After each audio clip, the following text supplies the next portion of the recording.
வணக்கம் மாணவர்களே. இந்த வீடியோவில் நாம் இப்போ என்ன பார்க்க போகிறோம்னா 10ஆம் வகுப்பு இயல் 4ல் இருக்கக்கூடிய பொது இலக்கணம். அந்த இலக்கணம் பொது தான் பார்க்க போகிறோம். என்ன பார்க்க போகிறோம்? இலக்கணம் பொது பார்க்க போகிறோம். பாருங்கள், முதல்ல என்ன கொடுத்துருக்காங்கன்னா இரு திணை. என்னது? முதல்ல நம்ம இரு திணைகள் இருக்கும். என்ன சின்ன வயசுலேருந்தே படிச்சிருப்போம். என்ன படிச்சிருப்போம்? உயர்திணை அக்ரின்னு சொல்லிட்டு 2 திணைகளாக பிரிப்பாங்க. மனிதர்களை வந்து உயர்திணைன்னு சொல்லுவோம். மனிதர்கள் உள்ளது மற்ற எல்லாத்தையுமே, உயிர் உள்ளது உயிரற்ற எல்லாத்தையுமே என்னன்னு சொல்லுவோம்? அக்ரிணின்னு சொல்லிட்டு சொல்லுவோம். அதுதான் முதல்ல கொடுத்துருக்காங்க. ஆறறிவுடைய மக்களை உயர்திணை என்றும் மற்ற உயிரினங்களையும் உயிரற்ற பொருள்களையும் அக்ரிணை என்றும் கூறுவர். அப்போ உயர்திணையில யார் இருப்பா? மனிதர்கள் தான் உயர்திணை. மனிதர் அல்லாத மற்ற எல்லாத்தையுமே என்னன்னு சொல்லுவோம்? நம்ம அக்ரிணை. என்னன்னு சொல்லுவோம்? அக்ரிணை. அடுத்து பாருங்க, ஐம்பால். பால் என்பது திணையின் உட்பிரிவு ஆகும். இஃது 5 வகைப்படும். இப்போ அந்த மனிதர்களை வந்து எப்படி பிரிக்கிறாங்க, அந்த அக்ரிணை இருக்குன்னு அதையும் வந்து எப்படி பிரிக்கிறாங்க அப்படின்னு சொல்றதான் பால். அதில் வந்து ஐம்பால்னா உயர்திணை வந்து ஆண்பால் பெண்பால் பலர்பால் என 3 பிரிவுகளே உடையது. அக்ரிணை வந்து ஒன்றன்பால் பலவின்பால் என 2 பிரிவுகளே உடையது. எல்லாருக்குமே தெரியும். ஆணை குறிப்பது ஆண்பால்னு வரும், ஒரு பெண்ணை குறிப்பது பெண்பால். பலர்பால்னா என்னது? இப்போ அந்த இடத்துல இப்போ மாணவர்கள் அப்படின்னு வச்சுக்கிட்டிங்கன்னா, மாணவர்களில் பெண்களும் இருப்பாங்க ஆண்களும் இருப்பாங்க. சரிங்களா? மாணவிகள் இருப்பீங்க மாணவர்கள் இருப்பீங்க. அப்போ அவங்க வந்து என்னன்னு சொல்லுவாங்க? ஒரே வார்த்தையில் ஸ்டூடெண்ட்ஸ் அப்படின்னு சொல்லிட்டு போயிடுவாங்க. அப்போ அது என்னது? பொதுவாக குறிக்கும். அப்போ அந்த இடத்துல வந்து நிறைய பேர் இருக்காங்க. அப்போ என்னது? பலர்பால். என்னது? பலர்பால். இப்போ அவர்கள் என்ன ஊருக்கு செல்கிறார்கள் அப்படின்னா, அவர்கள்ன்றது அந்த இடத்துல எத்தனை பேர் இருப்பாங்க? நிறைய பேர் இருப்பாங்க. இப்போ என்னது? பேருந்தில் பயணிகள் பயணிக்கிறேன். அப்போ பயணிகள்ன்றது என்னது? அதில் நிறைய பேர் இருக்காங்க. அப்போ என்னன்னு சொல்லுவாங்க? பலர்பால். அதை என்னன்னு சொல்லுவோம்? பலர்பால். ஆண்பால்னா ஒரு ஆணை குறிக்கும், பெண்பால்னா பெண்ணை குறிக்கும், பலர்பால்னா ஒன்றுக்கு மேற்பட்ட நபர்களை குறிக்கக்கூடியதில் ஆணும் இருப்பாங்க பெண்ணும் இருப்பாங்க வளர்பால்ல. அக்ரிணையில பார்த்தீங்கன்னா ஒன்றன்பால் பலவின்பால் என 2 பிரிவுகளை உடையது. ஒன்றன்பால்னா என்னதுன்னா அதுலேயும் ஒரே ஒரு, இப்போ பூனை அப்படின்னா ஒன்றன்பால், பூனைனா ஒன்றன்பால், பூனைகள் வந்தன அப்படின்னா அந்த இடத்துல என்னது? ஒன்றுக்கு மேற்பட்டது இருக்கு. அப்போ அதை என்னன்னு சொல்லுவாங்க? பலவின்பால். புரியுதுங்களா? அக்ரிணைனா உயிர் உள்ளதோ இல்லை உயிரற்றதோ, அதில் ஒன்னே இருந்துச்சுன்னா, மேசைனா ஒன்றன்பால், மேசைகள் அப்படின்போது அது என்னது? பலவின்பால். அடுத்து பாருங்க, உயர்திணைக்குரிய பால் பகுப்புகள் வீரன் அண்ணன் மருதன் இதெல்லாம் ஆணை குறிக்குது ஆண்பால். மகள் கண்ணகி தலைவி இதெல்லாம் பெண்ணை குறிப்பது பெண்பால். அடுத்து பாருங்க, மக்கள் பெண்கள் ஆண்கள் இந்த மாதிரி ஒன்றுக்கு மேற்பட்டதை குறிக்கிறது பேரு பலர்பால். அக்ரிணைக்குரிய பால் உறுப்புகள் பாருங்க, அக்ரிணையில் ஒன்றனை குறிப்பது ஒன்றன்பால். எடுத்துக்காட்டு யானை புறா மலை. அக்ரிணை பலவற்றை குறிப்பு பலவின்பால். எடுத்துக்காட்டு பசுக்கள் மலைகள். எடுத்துக்காட்டு பசுக்கள் மலைகள். மூவிடம் தன்மை முன்னிலை படக்க என இடம் 3 வகைப்படும். இதில் தன்மைனா தன்னை குறிப்பது, முன்னிலைனா முன்னாடி ஒருத்தட்ட பேசுவது, படற்கைன்னா என்னது? நம்மளை பத்தியும் பேசாம முன்னாடி ஒருத்தர் நபரையும் பேசுவோம், அவங்க 2 பேரும் சேர்ந்து 3ஆவது ஒரு நபரை பத்தி பேசுவாங்க. அதுக்கு பேர் தான் என்னது? படற்கை. புரியுதுங்களா? தன்மைனா தன்னை பத்தி பேசுறது, முன்னிலைனா முன்னாடி இருக்க ஒரு நபரை பத்தி பேசுவது. படற்கைனா என்னது? தானும் இல்லாம முன்னாடி இருக்க நபரும் இல்லாம அவங்க 2 பேரும் சேர்ந்து வேற ஒரு நபரை பத்தி பேசுறதுக்கு பேர் தான் படற்கை என இடம் வந்து 3 வகைப்படும். பாருங்க, கீழே அழகா வந்து இதில் போட்டு கொடுத்துருக்காங்க. இங்க பாருங்க, தன்மை பெயர்கள்னா என்னென்ன வரும்னா நான், யான், நாம், யாம் இதெல்லாம் வந்து என்னது? தன்மை பெயர்களுக்கு வரும். தன்மை வினைகள் பாருங்க, வந்தேன் என்ன வரும்? வந்தேன் வந்தோம், வந்தேன் வந்தோம். அடுத்து பாருங்க, முன்னிலைன்னா என்னது? நீ, நீர், நீவீர். நீ என்ன பண்ணிட்டு இருக்கா? முன்னாடி ஒருத்தட்ட என்ன பேசுவோம்? நீ என்ன செஞ்சிட்டு இருந்தீங்க? நீங்கெல்லாம் அங்கே போனீங்களே என்ன பண்ணிட்டு இருந்தீங்க அப்படின்னு மாதிரி கேட்போம். சரிங்களா? முன்னிலை வினைகள் பாருங்க, நடந்தாய் வந்தீர் சென்றீர்கள், நடந்தாய் வந்தீர் சென்றீர்கள். படற்கை பெயர்கள் பாருங்க, படற்கையில படற்கை பெயர்கள் என்னென்ன வரும்? அவன், அவள், அவர், அது, அவை. அவன் எங்க போனான்?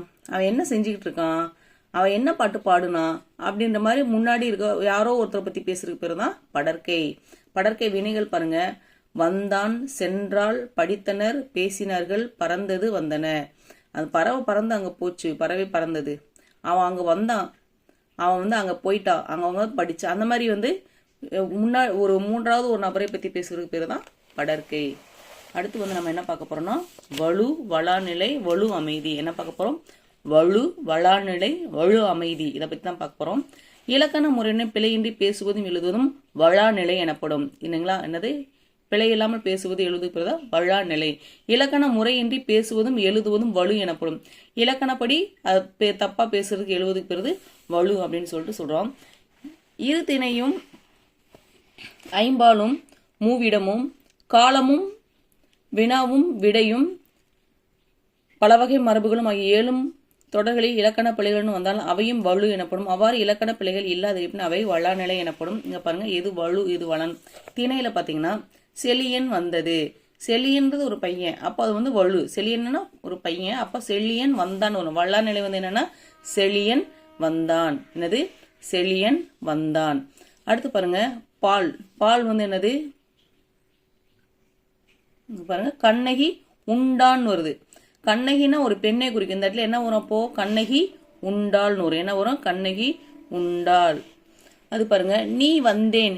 நீ வந்தேன்னா சொல்லுவாங்க, நீ வந்தா என்னன்னு சொல்ல முடியும். அப்ப இது என்னது? நீ வந்தேன்றது வலு. என்னது? நீ வந்தேன்றது வலு. நீ வந்தாய் என்றதா வளா நிலை. நேற்று வருவான். நேற்று எப்படி வருவான்? நேற்று வந்தான். வருவான்னா எதிர்காலம். அப்போ நேற்றுன்றது முடிஞ்சிருச்சு. சரிங்களா? அப்ப இந்த இடத்துல என்ன ஒரு இடம்? நேற்று வருவான்றது நேற்று வந்தான்னு சொல்லணும். என்னன்னு? நேற்று வந்தான். அதுக்கப்புறம் வினா. வினா, ஒரு விரலை காட்டி சிறியதோ பெரியதோ என்று கேட்டல். இரு விரல்களை காட்டி எது சிறியது எது பெரியது என்று கேட்டல். சிறியதோ பெரியதோன்னு, சிறியதா எது சிறுசு எது பெருசுன்னு சொல்லிட்டு கேட்கணும். அதுதான் வந்து இலக்கண பிழை இல்லாமல் நாம பேசுறது. விடை பாருங்க, கண்ணன் எங்கே இருக்கிறார் என்ற வினாவிற்கு கண்ணாடி பைக்குள் இருக்கிறது என்று விடையளித்தல். கண்ணன் எங்கே இருக்கிறார் என்ற வினாவிற்கு கண்ணன் வீட்டிற்குள் இருக்கிறார். கண்ணன் வீட்டிற்குள் இருக்கிறார் என்று விடையளித்தல். அடுத்து மரபு. தென்னை மரங்கள் உள்ள பகுதியே தென்னந்தோட்டம் என்று கூறுதல். ஆனா தென்னந்தோட்டம் சொல்லக்கூடாது. என்ன சொல்லணும்? தென்னை மரங்கள் உள்ள பகுதியை தென்னந்தோப்பு என்று கூறுதல். தென்னந்தோப்புன்னு சொல்லிட்டு சொல்லணும். அடுத்து பார்த்தா வலு அமைதி. என்னது? வலு அமைதி. வலு அமைதினா என்னன்னா, இலக்கண முறைப்படி பிழையுடையது எனினும் இலக்கண ஆசிரியர்களால் ஏதேனும் ஒரு காரணம் கருதி பிழையன்று என ஏற்றுக்கொள்ளப்படுகிறது வலு அமைதியாகும். சிலதை வந்து இலக்கண முறைப்படி அது தவறுனா கூட ஆனா அதை வந்து நம்ம ஏத்துக்கிறத, அதுக்கு பேர் தான் என்னது? வலு அமைதி. முதல்ல என்ன பார்க்க போறோம்னா திணை வலு அமைதி. அதுக்கு ஒரு உதாரணம் பார்க்க போறோம். என் அம்மை வந்தாள் என்று மாட்டை பார்த்து கூறுவது திணை வலு அமைதி ஆகும்.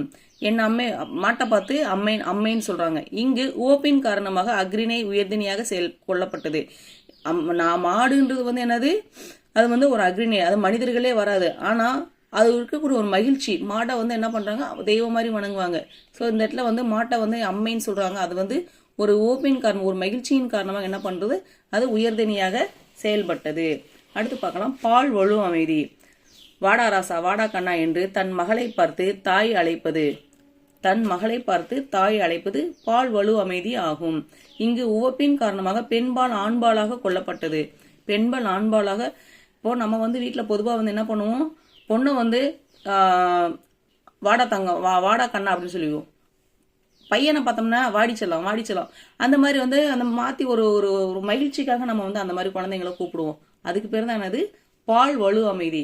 பையனை பையனை மாதிரி கூப்பிடாம பொண்ணு மாதிரியும் பொண்ணை பையனை மாதிரியும் கூப்பிடுறதுக்கு பேர் தான் இருந்தது பால் வலு அமைதியில வருது. அடுத்து இட வலு அமைதி. என்னது? இட வலு அமைதி. இங்க பாருங்க, மாறன் என்பான் தன்னை பற்றி பிறரிடம் கூறும்போது இந்த மாறன் ஒரு நாளும் பொய் கூற மாட்டான் என தன்மையினை படற்கை இடத்தில் கூறுவது இட வலு அமைதாகும். இவன் ஒரு காலத்திலும் பொய்யே சொல்ல மாட்டான் அப்படின்னு சொல்றது. இந்த மாறன் ஒரு நாளும் பொய் கூற மாட்டான் என தன்மையினை படற்கை இடத்தில் கூறுவது இட வலு அமைதியாகும். இப்ப தன்னை பத்தி பேசும்போது நான் ஒரு நாளும் பொய் சொல்லவே மாட்டேன் அப்படின்ற போது, நான் ஒரு நாளும் இந்த மாதிரி தவறு செய்யவே மாட்டேன் அப்படின்ற போது தான் பேரை பெருமையா வச்சு சொல்லுவாங்க. இந்த மாறன் நான் ஒரு நாளும் பொய்யே கூற மாட்டேன் அப்படின்னு சொல்லிட்டு சொல்லுவாங்க. அதுதான் வந்து என்னது? இட வலு அமைதி. என்னது? இட வலு அமைதி. அடுத்து பாருங்க, கால வலு அமைதி. என்னது? கால வலு அமைதி. குடியரசுத் தலைவர் நாளை தமிழகம் வருகிறார். இத்தொடரில் குடியரசுத் தலைவர் நாளை வருவார் என அமைதல் வேண்டும். அவ்வாறு அமையவில்லை என்றாலும் நாம் பிழையாக கருதவில்லை ஏனெனில் அவரது வருகையின் உறுதித்தன்மை நோக்கி கால வலு அமைதியாக ஏற்றுக்கொள்கிறோம். நாளை வருகிறார்ன்றது நாளை வருவார்னு சொல்லணும். என்ன சொல்லணும்? நாளைக்கு அவங்க வருகிறார்கள், நாளைக்கு அவங்க வர்றாங்க அப்படின்றோம். ஆனா வருவார்னு சொல்லணும். என்ன சொல்லணும்? வருவார்னு சொல்லணும். ஆனாலும் அவங்க கன்ஃபார்மா வருவாங்க அப்படின்றதுனால என்ன சொல்றோம்? அதை வந்து கால வலு அமைதியாக நம்ம என்ன பண்றோம்? ஏற்றுக்கொள்கிறோம். மரபு வலு அமைதி. கத்தும் குயிலோசை சற்றே வந்து காதிற் பாட வேணும். பாரதியார் கூறியிருக்கார். யாரு? கத்தும் குயிலோசை சற்றே வந்து காதிற் பாட வேணும்னு பாரதியார் கூறியிருக்கார். குயில் கூவும் என்பதே மரபு. குயில் என்ன பண்ணும்? கூவும் என்பதே மரபு. குயில் கத்தும் என்பது மரபு வலு ஆகும். இங்கு கவிதையில் இடம்பெற்றிருப்பதால் இது மரபு வலு அமைதியாக ஏற்றுக்கொள்ளப்பட்டது. அதுக்கு பேர் என்னது? மரபு வலு அமைதியாக ஏற்றுக்கொள்ளப்பட்டது. கண்டிப்பா இந்த வீடியோ முடிந்தது. இந்த வீடியோ மாணவர்களுக்கு பிடிச்சிருக்கும். இந்த வீடியோவில் ஏதாவது சந்தேகம் இருந்துச்சுன்னா மறக்காமல் கமெண்ட் பண்ணுங்கள், லைக் பண்ணுங்கள். இது வரைக்கும் நம்ம சேனலை சப்ஸ்கிரைப் பண்ணலாம், சப்ஸ்கிரைப் பண்ணுங்கள்.